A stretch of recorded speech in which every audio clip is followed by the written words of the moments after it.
صدر علی وقار صاحبان قیل و قلم اور بازو سامعین،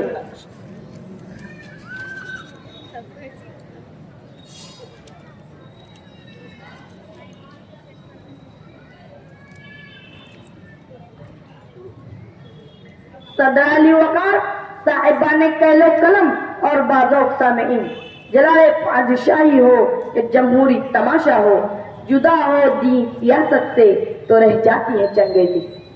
حاضرین مجلس، کیا سیاست سے اسلام کا کوئی تعلق نہیں؟ کیا دین صرف عبادت و ریاضت اور تجارت و وراثت کا نام ہے؟ کیا آپ صلی اللہ علیہ وسلم جنگی فنون کے ماہر نہیں تھے؟ کیا آپ نے رسوم و رواج، اغیار باطل کی خرد و برد اور آمیزش سے اسلامی تعلیمات کو بچانے کے لیے صبح کا مدرسہ قائم نہیں کیا تھا؟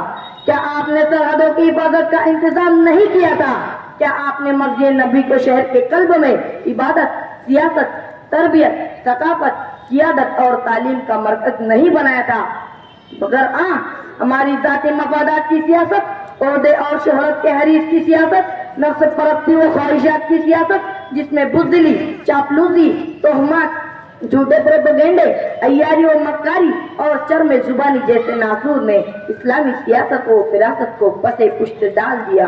اس لیے آج میں نے عنوان منتخب کیا ہے، آپ صلی اللہ علیہ وسلم کی سیاسی فراست۔ جی ہاں حاضرین گرامی، آپ صلی اللہ علیہ وسلم کی سیاسی فراست، حکمت و آگہی، تدبر و دانشمندی، سیانت و قیادت، عدل و انصاف، عفو و درگزر اور محبت و اخوت جیسی رخشندہ صفات سے لبریز تھی۔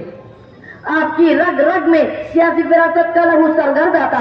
اگر آپ سیاست نبی کے سچے عاشق ہیں تو آپ صلی اللہ علیہ وسلم کی مدی زندگی کا مطالعہ کریں۔ اگر آپ سیاست نبی کے شہدائی ہیں تو حجر اسود کی تنصیب کا منصفانہ کردار دیکھیں۔ اگر آپ سیاست و فراست کے متلاشی ہیں تو مکہ والوں کو تجارتی شاہراہ کی ناکہ بندی کر کے زور توڑ نہ دیکھے تو کبھی فتح مکہ کے موقع پر دشمن کو تیاری کی مہلت دیے بغیر اپنی گرفت میں لینا دیکھے تو کبھی غزوہ بنو مستلق میں مخالف راستہ اختیار کر کے دشمن کو دھوکے میں ڈالنا دیکھے تو کبھی معرکہ بدر میں نقشہ جنگ اپنے حق میں بنانا دیکھے تو کبھی غزوہ خندق میں خندق کھود کر نئی دفاعی تدبیر اختیار کرنا دیکھے۔ حاضرین گرامی، آپ کی سیاسی فراست کا اس سے بڑا معجزہ اور کیا ہوگا کہ ایک قطرہ بھی خون بہائے بغیر محض میثاق و معاہدہ کے ذریعے اندرونی بیرونی کلتشار پر قدغن لگاتے ہوئے بآسانی سلطنت اسلامی کی بنیاد رکھی۔ آپ نے قرض و صدقے کا نظام رائج کر کے معاشرے کو سودی لعنت سے پاک و صاف کیا۔ آپ کی خداداد بصیرت نے بیت عقبہ اولیٰ اور بیت عقبہ ثانیہ کے ذریعے سرزمین مدینہ کو اسلامی فلاح و بہبود کے لیے ہموار کیا۔ یہی نہیں، اجازت مقدس کے اس عظیم شہنشاہ کی سیاسی فراست نے حدیبیہ کی صلح میں اسلامی فتح مبین کا دیدار کر لیا تھا۔ اللہ اکبر! جس کے بعد اسلامی لشکر بغیر جنگ و جدل کے فاتحانہ شان سے مکہ میں داخل ہوا۔ ریاست مدینہ کا 10 سال نظام دفاع بھی آپ کی سیاسی فراست کا پختہ ثبوت ہے۔ اسی طرح ہجرت مدینہ کا وہ پرخطر سفر بھی جس میں آپ نے رخ شمال کی بجائے جنوب فرمایا، آپ کی سیاسی فراست کی عکاسی کا مظہر ہے۔ یہ عشق نہیں آتا، بس اتنا سمجھ لیجئے ایک آگ کا دریا ہے اور ڈوب کے جانا ہے۔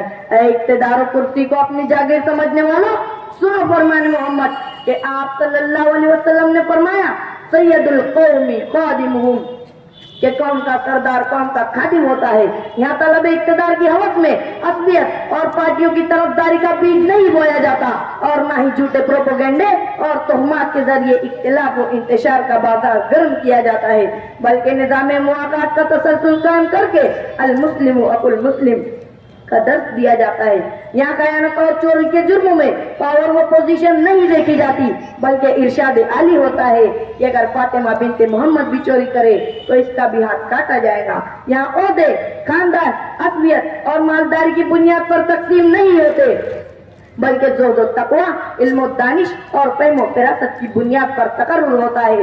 یہاں مسجدوں اور تعلیمی اداروں کی امانتیں گبن کر کے جیبیں نہیں بھری جاتی، بلکہ حلف الفضول کے ذریعے غریبوں، مسکینوں اور ناداروں کی مدد کی جاتی ہے۔ اے شمع رسالت کے پروانوں،